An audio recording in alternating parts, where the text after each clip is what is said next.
தென்பொதிகையில் தவழ்ந்த மொழி கம்பன் கவி வடித்த மொழி, எம்பாரதி கர்ஜித்த மொழி, ஐயன் வள்ளுவன் வாய்மொழி, யாதும் ஊராகி செழித்த மொழி, நன்றும் தீதும் விளக்கிய மொழி, வந்தாரையெல்லாம் வாழ வைத்த மொழியாம். அன்னை தமிழால் இணைந்த அனைத்து நல்ல உள்ளங்களுக்கும் என் முதற்கண் வணக்கம். தமிழ் புத்தாண்டு குரோதி தமிழ் வருடம் சித்திரை மாதம் முதல் நாள் ஏப்ரல் 14ஆம் தேதி தமிழ் புத்தாண்டு தினமாக கொண்டாடப்படுகிறது. மொழி, இனம், மதம் கடந்து தமிழ் பற்று கொண்ட அனைவராலும் கொண்டாடப்படுவதே தமிழ் புத்தாண்டு பண்டிகை. தமிழ் புத்தாண்டு தினத்தன்று மரப்பலகை மீது நிலை கண்ணாடியை வைத்து இருபுறமும் விளக்குகள் ஏற்றி பூக்கள், வெற்றிலை, பாக்கு, மஞ்சள், குங்குமம், பச்சரிசி, பருப்பு வகைகள், முக்கணிகளான மா, பழா, வாழை போன்ற பழங்களை அடுக்குவர். அதிகாலையில் இதை காண்பதற்கு விஷுக்கணி தரிசனம் என்று பெயர்.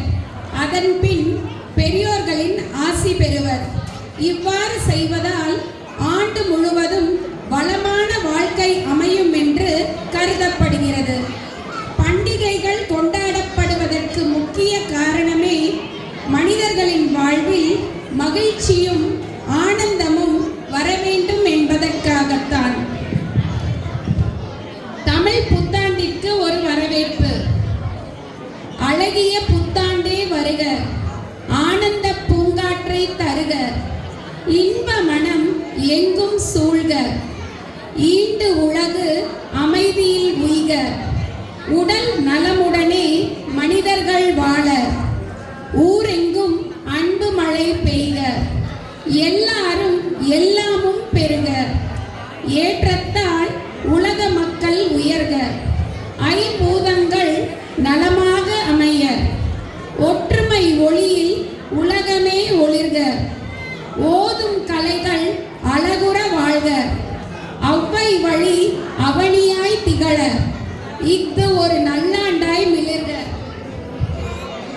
இத்தகைய சிறப்பான தமிழ் புத்தாண்டு கொண்டாட்ட விழாவிற்கு வருகை புரிந்திருக்கும் அன்பு சொந்தங்களே, அருமை மிக்க பெற்றோர்களே, அன்பு குழந்தைகளே, திறமை மிகுந்த நிர்வாகிகளே, தன்னலமின்றி உதவும் தன்னார்வலர்களே, பெருமை மிக்க பெரியோர்களே, உங்கள் அனைவரையும் அகம் மகிழ்ந்து நிறைந்த அன்புடன் சிடார் ராபிட்ஸின் தமிழ் குழுவின் சார்பாக வருக வருக என்று வணங்கி வரவேற்பதில் பெருமகிழ்ச்சி அடைகிறோம்.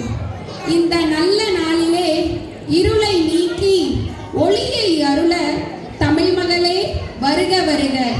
அனைவருக்கும் இனிய தமிழ் புத்தாண்டு நல்வாழ்த்துக்கள்.